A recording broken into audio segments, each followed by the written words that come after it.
예, 안녕하십니까. 어제 이 류석춘 혁신위원장이 탄핵 관련해서 탄핵에 대한 잘못된 점을 분명히 지적을 하다 보니까 일대 지금 혼란에 빠지고 있습니다. 오늘 홍문표 사무총장, 홍준표가 임명한 김무성의 측근이자 탄핵의 주역인 홍문표 사무총장이 스스로 혁신을 못하면 잣대를 갖고 인적 쇄신에 나서겠다. 그리고 바른정당 사람들과 지금도 만나고 있다. 합당하겠다. 유석춘의 얘기와 홍문표의 얘기가 이게 도저히 한 정당의 사무총장과 혁신위원장이라고는 볼 수 없는 수준으로 극과 극을 달리고 있지 않습니까? 이게 도대체 세상에 이런 정치가 있던가?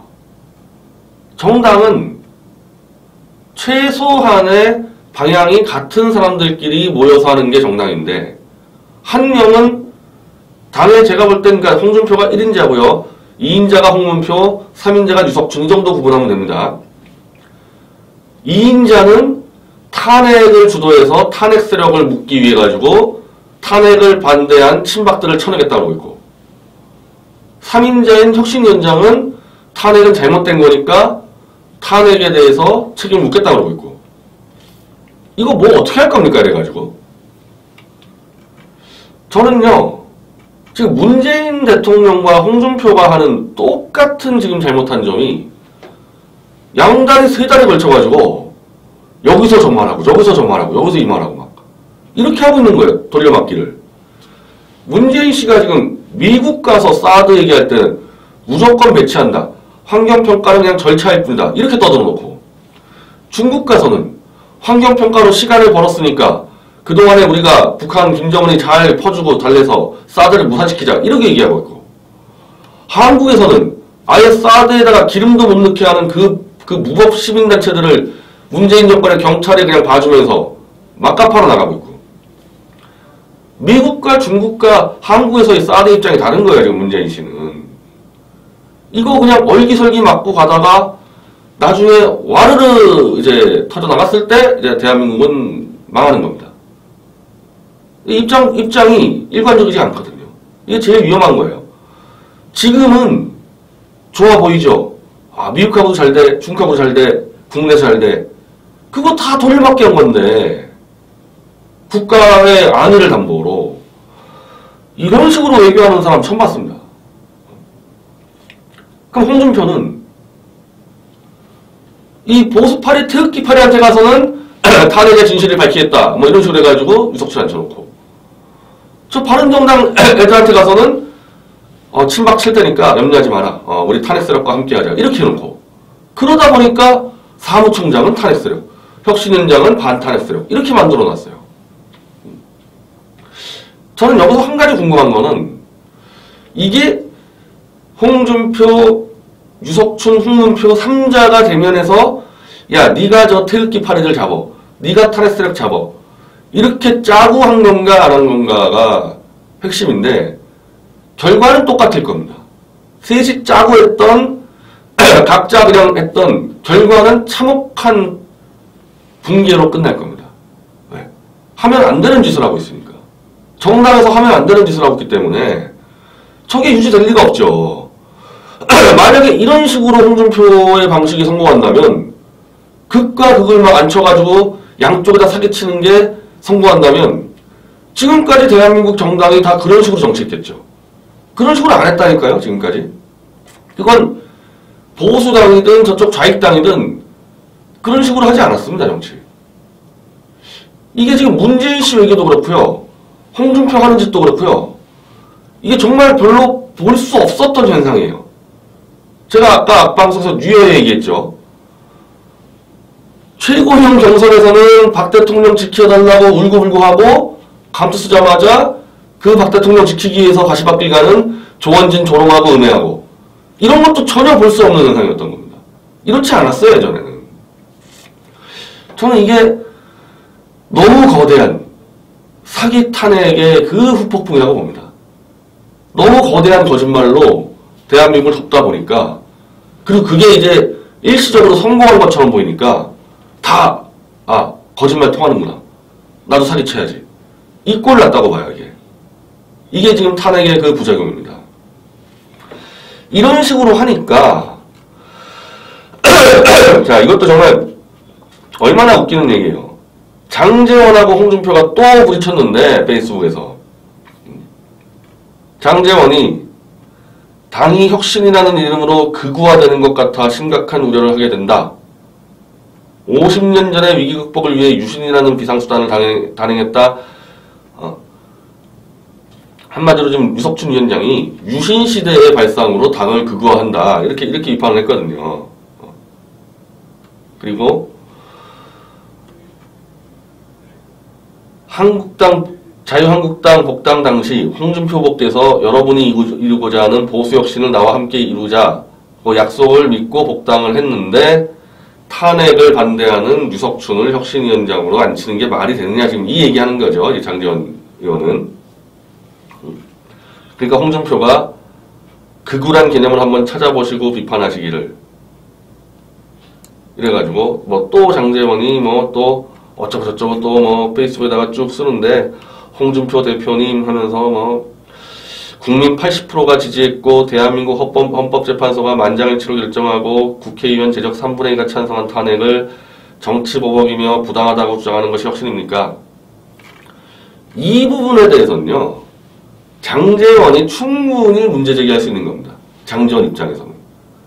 야밤에, 지난 대선 전에 야밤에 12명 불러가지고 복당시킬 때 홍준표가, 그때 지금 어떤 얘기를 떠들었겠어요. 홍준표가 이 장제원이나 권성동이나 이 앞에서 너희들 탄핵 잘했다, 내가 그거 너희들 밀어줄게, 일단 너희들 들어오면은 탄핵 반대 세력들 다 쫓아내고 저 바깥에 있는 바른정당도 다 묶어가지고 탄핵 세력이 주도하도록 해주겠다, 이 말 했지 않겠어요? 그게 지금 장제원이 얘기하는 대로 보수 혁신의 약속을 믿고 들어왔다는 게, 결국 탄핵 세력이 당을 다 잡게 해주겠다, 그 약속 믿고 들어왔는데 웬걸 탄핵 반대 태극기 파리들이 지금 이 혁신으로 들어오고 있으니까 장제원 입장에서는 문제제기 할 수 있는 거죠. 그럼 또 이제 홍준표는 저 태극기 보수 파리들한테 또 뭐라 그럴 거예요? 그것도 뭐라 그럴 겁니까? 거기서 또 딴 말 했겠죠, 거기서는. 이렇게 해놨기 때문에 결국 터져나가죠. 언제 터져나가느냐? 박 대통령 구명운동, 1000만명 구명운동이 확산될 시점에서 이게 터져나가죠. 얼기설기 붙여놓은 게. 얼마 안 남았습니다. 한두 달도 안 남았어요. 그 한 치 앞도 못 보고 이렇게 말하고 이렇게 말하고 이렇게 해서 붙여놓겠다. 아주 정말 황당무계한 사태가 벌어질 겁니다. 이런 식으로 정치하다가. 그러면 이 사람들 이제 이 장제원 등과 같이 탄핵해서 나갔던 하태경은 또 뭐라 그러느냐?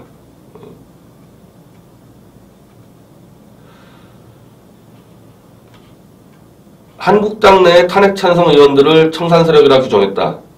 헌법재판소가 헌법을 집행한 결과 박근혜 전 대통령이 탄핵당한 것을 부정한 것이고, 유석춘의 혁신위원장 임명은 바로 한국당이 반헌법 정당 되겠다고 선언.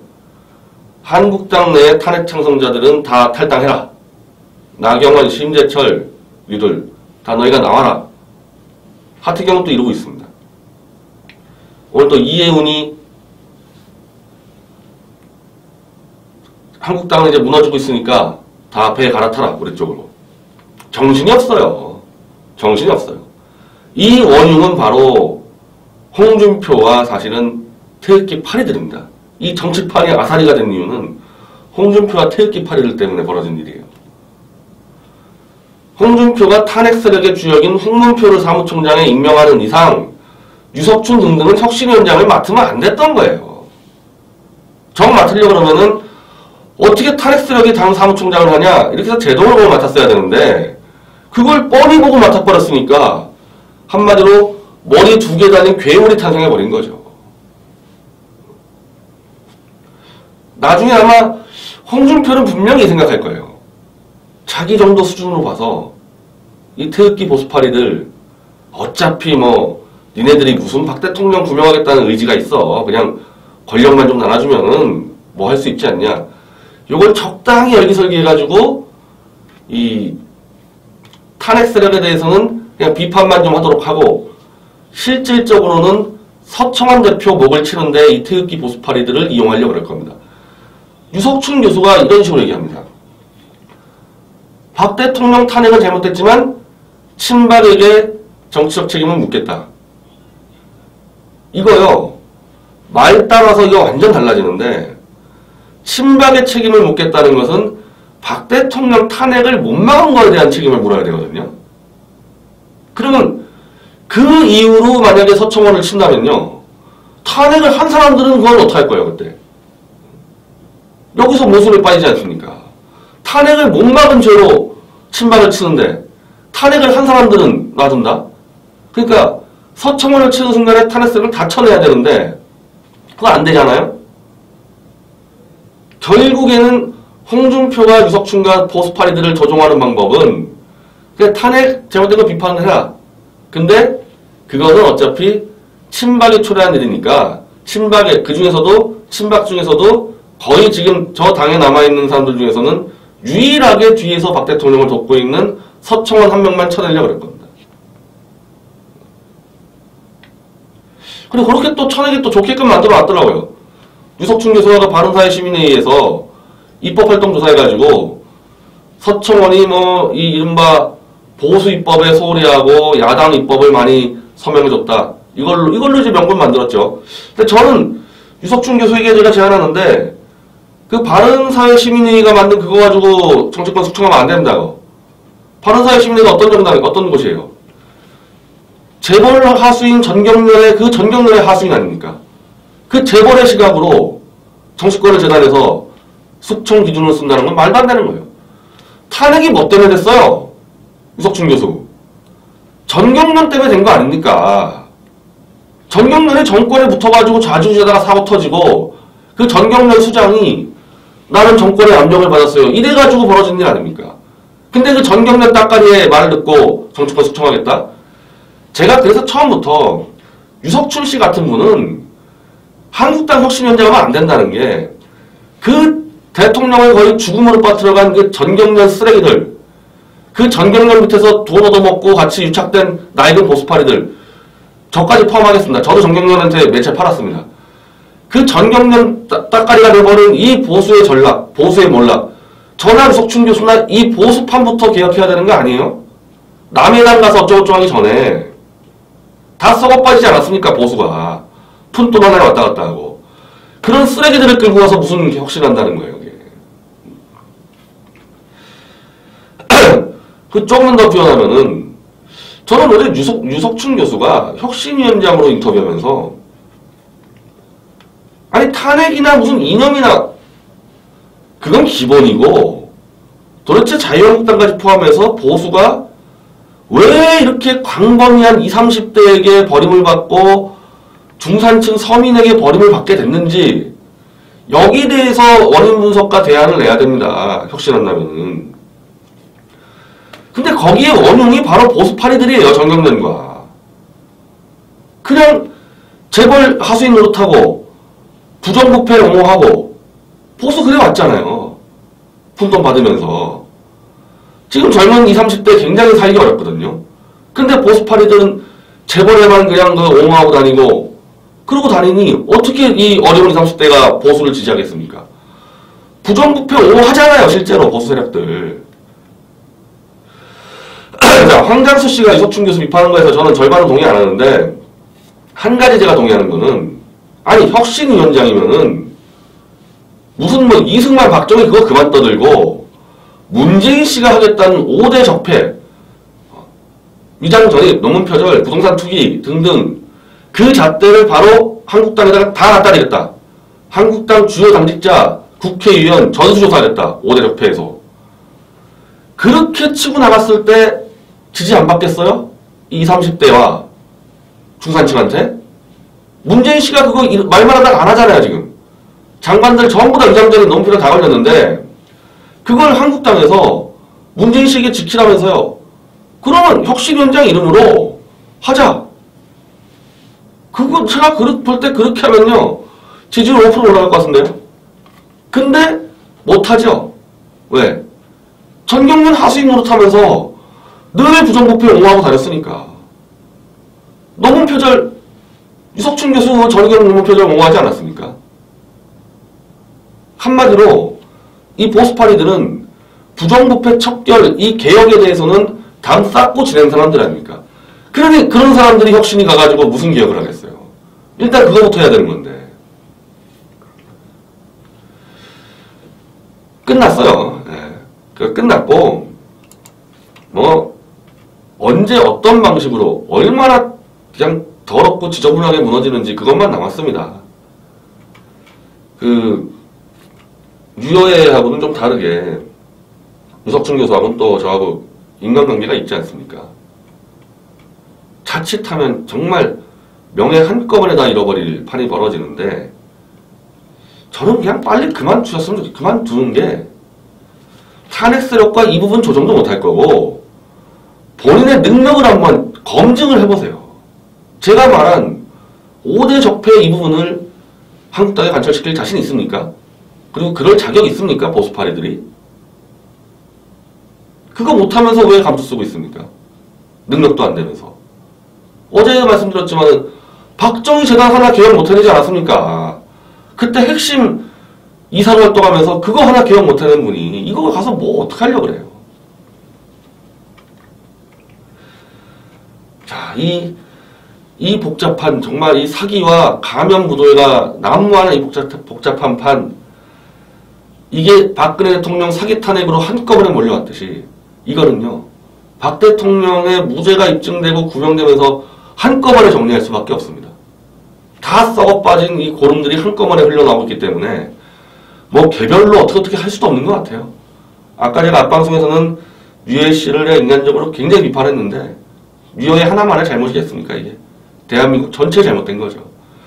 여기에 대해서 우리 조원진 의원과 대한애국당 목숨을 걸고 우린 이미 가시밭길로 가고 박 대통령과 함께 무덤까지 같이 갈 각오하고 있습니다.